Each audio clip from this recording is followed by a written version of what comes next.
नमस्कार। Gardening aesthetics में मैं अनीता दिनेश आप सभी का स्वागत करती हूँ। आज हम बात करेंगे कुछ ऐसे प्लांट्स की जो नॉर्मल प्लांट्स से काफ़ी डिफरेंट होते हैं। डेजर्ट, एरिड या सेमी एरिड एरिया के प्लांट्स होते हैं।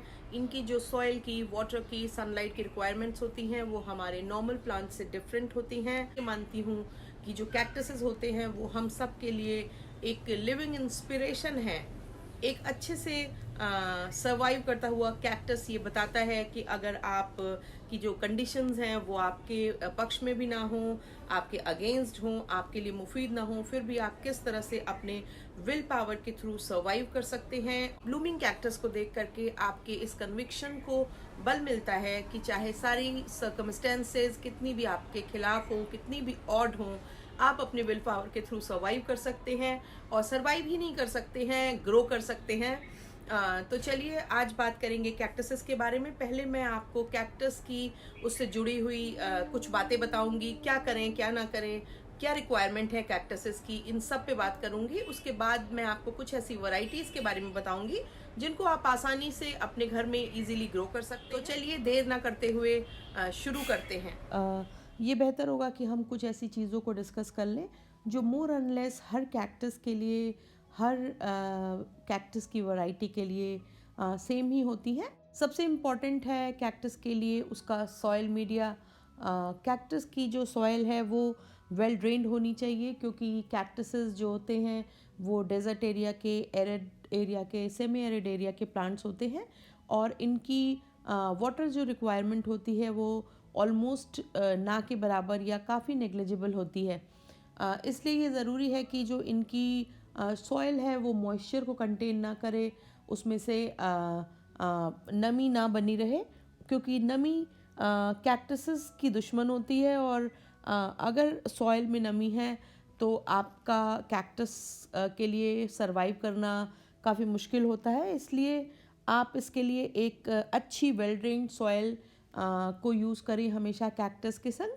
और इसका सबसे अच्छा जो कंपोजिशन है उसमें एक पोर्शन आप नॉर्मल पॉटिंग सॉइल ले लें, एक पोर्शन को सैंड ले लें, करीबन 10% के करीब उसमें आप परलाइट मिला लें और 3 या 4% उसमें लीफ कंपोस्ट मिला लें।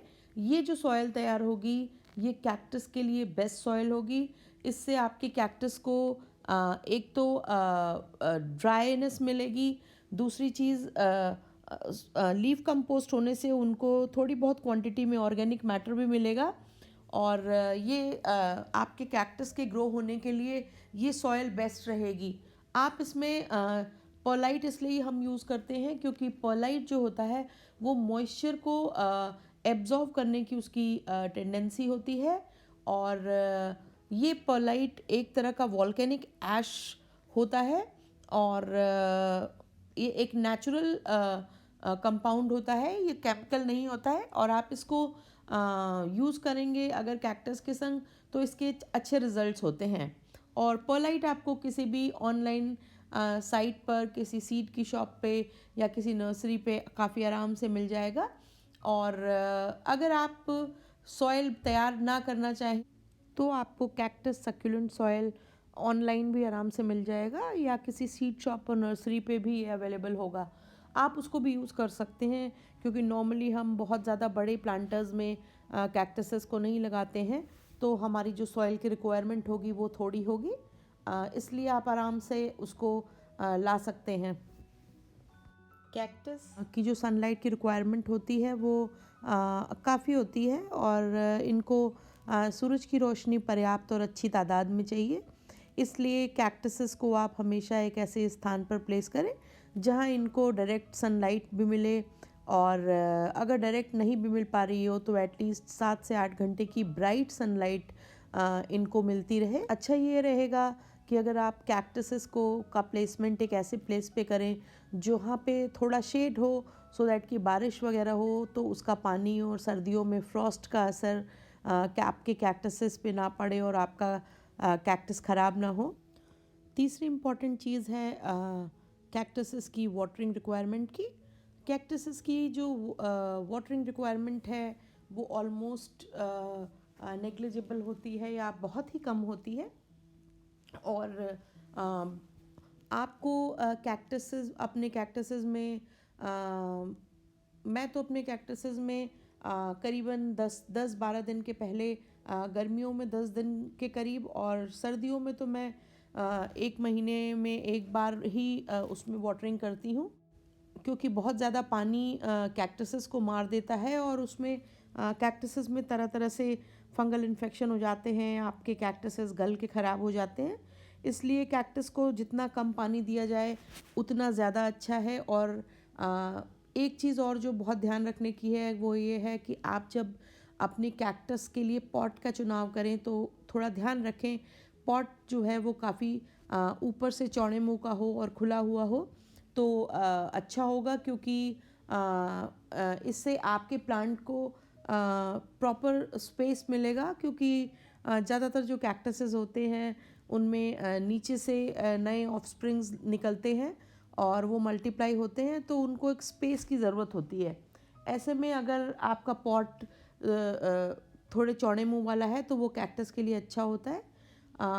और एक बहुत इम्पॉर्टेंट बात है पॉट से रिलेटेड, वो ये कि आप अगर आपने अभी अभी कैक्टस लगाना शुरू किया हो तो आपके लिए ये अच्छा रहेगा कि आप टेराकोटा के पॉट्स को प्रेफर करें, क्योंकि टेराकोटा के पॉट्स जो होते हैं वो वाटर को नमी को एब्जॉर्व कर लेते हैं और उनमें जो छोटे छोटे छेद होते हैं बहुत ज़्यादा बारीक, उनसे एयर को स्पेस पास होने का स्पेस भी मिलता रहता है। और टेराकोटा के पॉट मिट्टी को बहुत ज़्यादा गर्म नहीं होने देते हैं, ठंडा बनाए रखते हैं। इसलिए ये बेहतर होगा कि आप टेराकोटा के पॉट यूज़ करें। दूसरी चीज़ ये होती है कि जब शुरू में हमें नॉर्मली जो प्लांट्स में पानी डालने की आदत होती है, हम अपने कैक्टसेस के संग भी वही करने लगते हैं। ऐसे में अगर टेराकोटा का पॉट होगा तो आपके कैक्टस के ख़राब होने की जो चांसेस हैं वो काफ़ी कम होंगे, क्योंकि पानी ज़्यादातर सूख जाएगा, ड्रेन हो जाएगा। मगर अगर प्लास्टिक के या सिरेमिक के पॉट होंगे तो उनमें नीचे वाटर लॉगिंग होने लगेगी और आपका कैक्टस मर जाएगा। अगर आप सिरेमिक के पॉट्स यूज़ कर रहे हैं तो भी पानी आपको काफ़ी लंबे गैप पे देना होगा, क्योंकि सिरेमिक के पॉट में टेंडेंसी होती है उसमें नीचे पानी जा कर के कलेक्ट होने लगता है, या नीचे की मिट्टी की जो लेयर है वो काफ़ी दिनों तक गीली बनी रहती है। तो आप अगर कैक्टस को सिरेमिक के पॉट में लगाएं तो इन सब बारीकियों को कंसिडर करके लगाएं, तो वो उसमें भी आराम से चलते रहेंगे। बारिश के मौसम में ये ध्यान रखें कि आपके कैक्टसेस पर बारिश का पानी बहुत ज़्यादा ना पड़े, क्योंकि सीज़न स्टार्ट होने पर बारिश का एक आध बार जो बारिश का पानी कैक्टस को मिलता है वो तो कैक्टस की ग्रोथ के लिए बहुत अच्छा होता है। और मगर फिर जब लगातार कई दिनों तक बारिश बनी रहे और इनकी सॉइल लगातार गीली होती रहे तो कैक्टस का आपका कैक्टस गल जाता है। ये बहुत ध्यान रखें कि बारिश के मौसम में आप अपने कैक्टस को किसी एक ऐसे प्लेस में ला करके रख दें जहाँ पे बारिश का पानी डायरेक्टली उनके ऊपर ना पड़ रहा हो, जिससे आपके कैक्टस सुरक्षित बने रहेंगे। एक बात और जो बहुत ध्यान देने की है कि आप अपने कैक्टसेस की जब भी मेंटेनेंस या रिपोर्टिंग करें ग्लव्स का यूज़ हमेशा करें, क्योंकि एक तो इनकी जो स्पाइक्स होते हैं, कांटे होते हैं, वो आपको तंग कर सकते हैं, आपको नुकसान पहुंचा सकते हैं। दूसरा, काफ़ी सारे कैक्टसेस में जो सैप होता है वो स्किन को इरिटेट करता है। तो इन सब से बचने के लिए सबसे अच्छा तरीका ये है कि आप ग्लव्स को यूज़ करें। और अगर इन केस आपके पास ग्लव्स नहीं हैं और आपको ऐसा कुछ करना पड़ रहा है तो आप एक न्यूज़पेपर को या मोटे टॉल को यूज़ करके कैक्टसेस को की साज संभाल कर सकते हैं। दूसरी बात है कि जब आप कैक्टसेस को रखते हो घर में तो इनका प्लेसमेंट ऊंची एरिया में करें, सो दैट वहाँ आपके पेट्स और आपके छोटे बच्चे वहाँ पर ना पहुँच सके, क्योंकि अनजाने में बच्चे और पेट्स को इनकी कांटों से नुकसान पहुँच सकता है। इसलिए ये दो बातों का आप गौर करें और तो आप के कैक्टस भी सुरक्षित रहेंगे और आपके को इनसे कोई परेशानी भी नहीं होगी। डिपोडिया और फिलिस्टिक कॉन्केव कुछ ऐसे फंजाइज होते हैं जो कैक्टसेस में इन्फेक्शन पैदा करते हैं और जब आपका कैक्टसेस में ब्राउन स्पॉट्स दिख रहे हो या कहीं पर गलन दिखाई दे रही हो, तो आप तुरंत समझ लें कि आपका कैक्टस फंगस का शिकार हो गया है। और ऐसे में बस एक ही उपाय है कि आप उस इन्फेक्टेड पोर्शन को एक किसी स्टरलाइज्ड नाइफ से काट करके और अलग कर दें कैक्टस से। और इस एकमात्र इस तरीके से आप अपने कैक्टस को सेव कर सकते हैं फंगल इन्फेक्शन से। और अगर आपको आपके कैक्टस पे मिली बग्स और स्पाइडर माइट्स दिखें तो आप अल्कोहल को कॉटन में ले करके इफ़ेक्टेड एरिया को साफ़ कर दें। अगर आप ये चाहते हैं कि आपके कैक्टसेस में फ्लावरिंग हो, तो उसके लिए आपको ये करना चाहिए कि जब सर्दियाँ आती हैं तो इनमें बहुत ही नॉमिनल पूरी सर्दियों में आप 1 या 2 बार इनमें वाटरिंग करें, क्योंकि इनको फ्लावरिंग के पहले डॉर्मेंसी का जो पीरियड है मिलना बहुत ज़रूरी होता है। और अगर आप इनमें पानी देना कम कर देंगे और इनको रिलेटिवली थोड़ा डार्कर एरिया में 10 दिनों के लिए शिफ्ट कर दें, इसमें फ्लावरिंग होने के चांसेस बढ़ जाते हैं। उसके बाद वापस आप इनको उसी स्पेस पे रख दें जहाँ पे काफ़ी तेज़ धूप आती हो और इनको अच्छे से धूप मिले, और आप देखेंगे कि आपके कैक्टस अच्छे से फ्लावरिंग करने लगे हैं। मैं अपने कैक्टसेस और सक्यूलेंट में नाइट्रोजन लिक्विड फर्टिलाइज़र यूज़ करती हूँ, और मैं उसका नाम और डिटेल अगर आपको चाहिए होगा तो मैं आपको, आप मुझसे कमेंट बॉक्स में पूछेंगे तो मैं आपको कमेंट बॉक्स में बता दूंगी। जो मैं फर्टिलाइज़र यूज़ करती हूँ वो एक अच्छी फर्टिलाइज़र है, और उससे मेरे प्लांट्स काफ़ी हेल्दी बने रहते हैं, काफ़ी बढ़िया बने रहते हैं, उनकी ग्रोथ भी अच्छी होती है और सीज़न आने पे कई बार इनमें अच्छी फ्लावरिंग होती है। इसके अलावा कैक्टसेस में की जो न्यूट्रिशनल रिक्वायरमेंट है वो बहुत ज़्यादा नहीं है। पूरे साल में 2 बार आप इनमें लिक्विड फर्टिलाइज़र को यूज़ करें। इसके अलावा कैक्टसेस को किसी भी तरह के फर्टिलाइज़र की एक्स्ट्रा केयर की ज़रूरत नहीं है। एक बात लास्ट में जो बताना चाहूँगी कि आप देखते होंगे कि कैक्टसेस में लोग बहुत सारे स्टोन्स को, बहुत सारी पेबल्स को यूज़ करते हैं। वो महज सुंदरता के लिए नहीं है। ऐसा करके हम कैक्टसेस को इनके नेचुरल हैबिटेट में, इनके नेचुरल एनवायरनमेंट में, ये ऐसी जगहों पे ही होते हैं जहाँ पे बड़े बड़े स्टोन्स और कोर्स सैंड चारों तरफ होती है। कि कैक्टस का जो रूट सिस्टम होता है वो बहुत ज़्यादा डेवलप नहीं होता है, उनकी बहुत कम रूट्स होती हैं और ऊपर की ओर ही होती हैं। तो ऊपर का पानी अगर जल्दी सूख जाता है तो ये आपके कैक्टस की सेहत के लिए बहुत अच्छा होता है। मगर साथ में ये भी ध्यान रखना चाहिए कि इतने ज़्यादा स्टोन्स को आप ना भर दें कि एयरेशन रुक जाए। द कैक्टसेस में से ऑफस्प्रिंग नीचे से ही प्रोड्यूस होते हैं, तो अगर आपने बहुत ज़्यादा चारों तरफ काफ़ी पत्थर लगा दिए हैं तो नई ऑफस्प्रिंग्स को प्रोड्यूस होने का मौका नहीं मिलेगा और आपका कैक्टस मल्टीप्लाई नहीं हो पाएगा। इसलिए थोड़े बहुत आप स्टोन्स, पेबल्स वगैरह यूज़ करें। कैक्टसेस की अलग अलग वैरायटीज़ में प्रोपगेशन अलग अलग तरीके से होता है। कुछ में कुछ कैक्टस की वैरायटीज़ अपने प्लांट पपीज़ इस तरह से अपने साइड्स में प्रोड्यूस करती हैं। आप इन प्लांट पपीज़ को इस तरह से निकाल करके और किसी भी दूसरी जगह पे लगा करके नए प्लांट्स ग्रो कर सकते हैं। कुछ कैक्टसेस को आप स्टेम कटिंग्स के थ्रू भी ग्रो कर सकते हैं। आप पिक्चर में देख रहे होंगे, ये जो कैक्टस है, ये इसकी एक कटिंग मैं अपनी किसी फ्रेंड के यहाँ से लाई थी और इससे मैंने इस कैक्टस को ग्रो किया है। कुछ कैक्टसेस का स्टेम आप निकाल करके और उनसे नए कैक्टस बना सकते हैं। कुछ कैक्टसेस डिवीजन के थ्रू बनते हैं और कुछ कैक्टसेस में नीचे से उनके ऑफस्प्रिंग्स निकलते हैं और उनको आप फिर अलग करके लगा करके नए प्लांट बना सकते हैं। इसके अलावा सीड से भी कैक्टस जर्मिनेट किए जा सकते हैं। जो फ्लावरिंग कैक्टसेस हैं उनमें फ्लावर के जो सीड्स होते हैं उनसे आप नए कैक्टस बना सकते हैं। पर कैक्टस क्योंकि बहुत स्लो ग्रोइंग प्लांट हैं तो बड़ा पेशेंस चाहिए इनको सीड से जर्मिनेट करने के लिए। सबसे पहले बात करेंगे एक बेहद ही खूबसूरत कैक्टस प्लांट की, जिसे क्रिसमस कैक्टस कहा जाता है। ये आप देख रहे होंगे, मैंने इसे हैंगिंग प्लांटर में लगा रखा है और इसमें दिसंबर के मिड में बहुत ही खूबसूरत इसमें लीव्स की एंड पे फ्लावर्स खिलते हैं और जो काफ़ी दिनों तक रहते हैं और शायद इसी वजह से इसको क्रिसमस कैक्टस का नाम दिया गया है। जो बिगिनर्स के लिए बहुत ही आसान है वो है बनी ईयर कैक्टस। इसको ओपुंटिया माइक्रोडेसीज भी कहते हैं और इसको एंजल्स विंग और पोल्का डॉट कैक्टस के नाम से भी बुलाते हैं। ये बेसिकली मैक्सिकन ओरिजिन का कैक्टस है जो अपनी नेचुरल हैबिटेट में इसकी जो नॉर्मल हाइट होती है वो 2 से 3 फीट के करीब होती है। ओवल शेप्ड के पैड्स होते हैं इस कैक्टस के, और इन्हीं पैड्स के ऊपर से साइड से नए पैड्स फर्दर निकलते रहते हैं, और ये उससे इसका एक्सटेंशन होता रहता है और बढ़ते जाते हैं ये कैक्टस। आप देख रहे होंगे इन कैक्टसेस के ऊपर छोटा जो पोल्का डॉट जैसा फॉर्मेशन है, जिनको ग्लोचेट्स कहते हैं, और ये इस कैक्टस को हैंडल करने में बहुत ज़्यादा सावधानी की ज़रूरत होती है, क्योंकि इसके जो ग्लोचेट्स होते हैं वो अगर आपकी स्किन के कांटेक्ट में आ जाएं तो फिर इनको निकाल पाना ऑलमोस्ट असंभव होता है या बहुत ही ज़्यादा मुश्किल होता है, और ये आपको बहुत तकलीफ़ देते हैं। अगला कैक्टस है सिलेंड्रोप्यूंटिया विपली।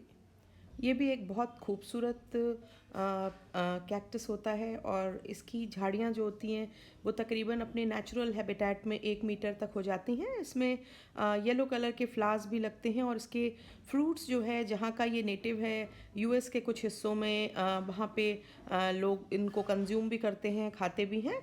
और ये एक बहुत ही इजी टू मेंटेन कैक्टस है, क्योंकि ये फ्रॉस्ट रेजिस्टेंट है और काफ़ी मजबूत होता है। इसको आप अगर खुले में भी किसी बड़े प्लांटर में लगा दें तो ये अच्छे से ग्रो करेगा, और देखने में इसके फूल काफ़ी अच्छे दिखाई देते हैं।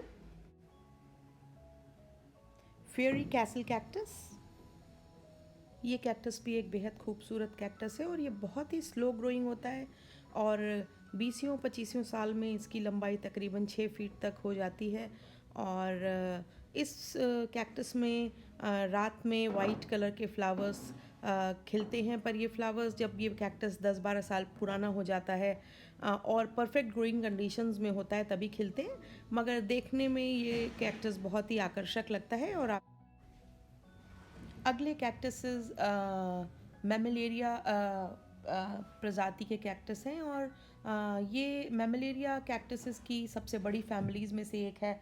इसमें तकरीबन 200 से ज़्यादा वैरायटीज़ आती हैं, और ये सारे इनके फ्लावर्स बहुत ही खूबसूरत होते हैं, और इनकी कई वैरायटीज़ मेरे पास हैं, जैसे ये पिन कुशन कैक्टस और मैमिलेरिया एलोंगेटा, मैमिलेरिया बोकेसाना, मैमिलेरिया हेनियाना, स्नोबॉल कैक्टस, फेदर कैक्टस, और मैमिलेरिया बर्कियाना, और न जाने कितनी इनकी वैरायटीज़ हैं। और ये इनकी जो खासियत होती है वो ये होती है, आप देखिए इनकी जो बॉडी होती है उस पे एरियोल्स होते हैं जिसमें से स्पाइक्स निकली होती हैं, और ये सभी बहुत ही खूबसूरत फ्लावरिंग वैरायटी है कैक्टस की, और इनके फूल बहुत ही आकर्षक होते हैं। इनको ग्लोब कैक्टस, इनके राउंड शेप के कारण ग्लोब कैक्टस और निपल कैक्टस भी कहते हैं। और इसके साथ साथ इनकी जो हाइट होती है, इनकी जो लंबाई चौड़ाई होती है वो 1 इंच से लेकर के और तकरीबन 1 फीट तक हो जाती है कई बार। और ये बहुत ही खूबसूरत ऑर्नामेंटल कैक्टस की इंटीरियर वैरायटीज़ की तरह यूज़ किए जाते हैं। इनको बस थोड़ा ये ध्यान रखना होता है कि अगर ज़रा सी भी नीचे नमी हुई तो ये इनको गलने में देर नहीं लगती है। इसलिए इन प्लांट्स को कोशिश करनी चाहिए कि इनकी टॉप सॉयल तो ऑलमोस्ट ड्राई रहे हमेशा। एचिनोप्सिस चेमेसेरियस या पीनट कैक्टस,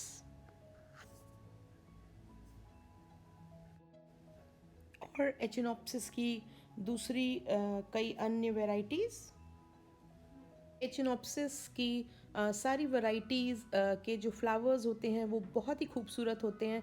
इनफैक्ट आपने अपनी लाइफ में ब्लूमिंग कैक्टस की जो सबसे खूबसूरत तस्वीर देखी होगी वो एचिनोप्सिस फैमिली के कैक्टसेस की ही हो रही होगी, और इनको ईस्टर लिली कैक्टस या सी अर्चिन कैक्टस भी कहते हैं।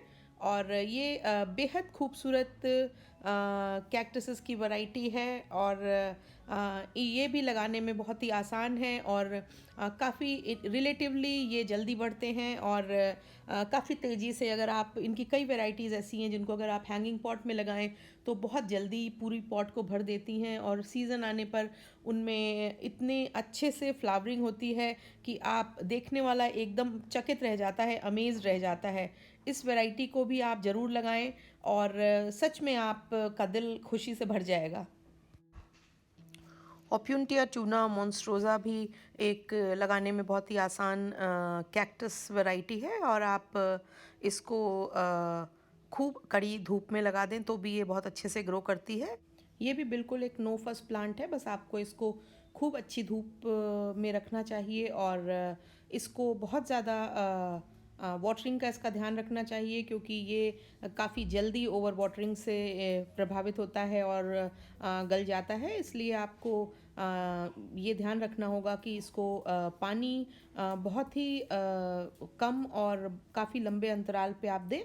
और इसके अलावा कैक्टस की और भी बहुत सारी ऐसी वैरायटीज़ हैं जो आप जिनको लगा सकते हैं और आने वाले अपने वीडियोस में मैं आपको इन सारी वैरायटीज़ के बारे में बताती रहूँगी। और जब अब इनमें मार्च एंड में और अप्रैल में फ्लावरिंग होगी तो भी मैं आपको ये दिखाने के लिए कि मेरे कैक्टस कैसे ब्लूम हो रहे हैं मैं वीडियो डालूँगी और इनमें से हर एक कैक्टस के बारे में मैं आपको डिटेल में, हर वैरायटी के बारे में डिटेल में बताने के लिए भी वीडियोस डालूँगी। एक बात जो सबसे ज़्यादा इम्पॉर्टेंट है कैक्टसेस के केस में कि कम पानी की बात जब मैं कहती हूँ तो इट मीन्स ये कम पानी का मतलब जेन्युइनली कम पानी है। मतलब आपको ये ध्यान रखना है हर हाल में कि आपका कैक्टस कभी भी पानी की कमी से नहीं मरेगा क्योंकि ये प्लांट डिज़ाइन होते हैं इसके लिए। ये जब भी मरेगा, इसको जब भी नुकसान पहुंचेगा वो हमेशा ओवर वाटरिंग से पहुंचेगा या इसको आपने अंदर रख लिया हो तब पहुंचेगा। इनफैक्ट कैक्टसेस तो लिविंग एग्जाम्पल हैं इस बात का कि जब सारी कंडीशंस एडवर्स हों, हमारे लिए कुछ भी फेवरेबल ना हो, सब कुछ बहुत हार्ड हो, ऐसे में भी हम अच्छे से हैप्पीली सर्वाइव कर सकते हैं। अगर आपको मेरा ये वीडियो पसंद आया हो तो मेरे वीडियो को लाइक करें, इसे शेयर करें, सब्सक्राइब करें और बेल आइकन दबाना ना भूलें। Thank you very much.